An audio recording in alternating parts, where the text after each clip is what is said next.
Okay, let's continue with the pillars of object-oriented programming. First one is abstraction, second is inheritance, third is encapsulation, and last one is polymorphism.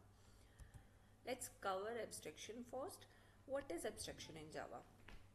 See, abstraction is the mechanism or the feature in object-oriented programming by which you can hide unnecessary information from the user, but at the same time you will display the essential data.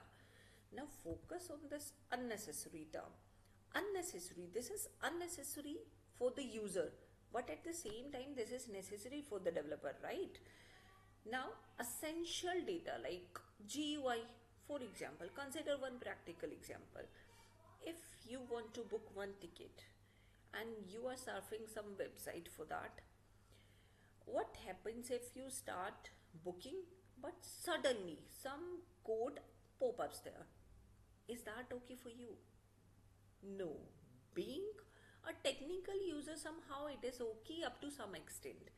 But if you are not technical person and if you want to do something on the website and some code appears suddenly, it is not the ease of use. So first purpose behind abstraction is to provide ease of use to the user. Second is to provide security or the confidentiality of that code. Look, you're working on some piece of website or something like, okay, but there is lot of effort on that code by the developer, and if that code is easily available for the user to change it, to manipulate it, then the user can ruin the code. So we are providing security to that code also. Okay, now come to the second. Okay, one more point. Abstraction in Java can be achieved by two concepts. First one is abstract class. Now abstract class can provide abstraction ranging from 0 to 100%. Why? Because it can have abstract and non-abstract methods as well.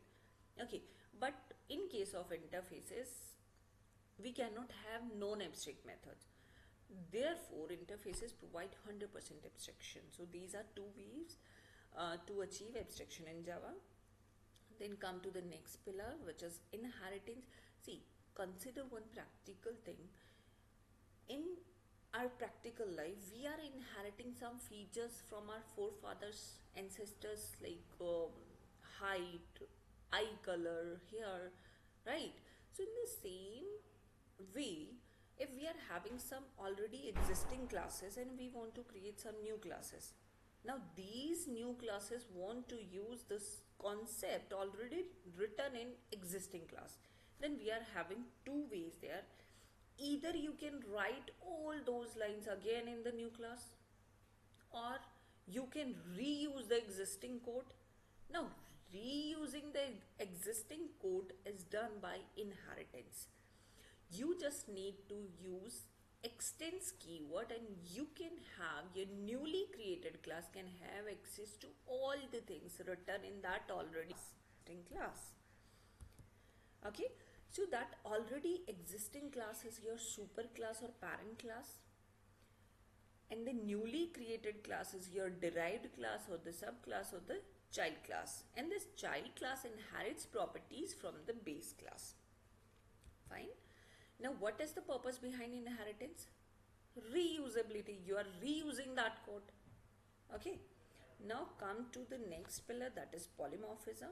Again, it is the combination of two words, poly plus morph.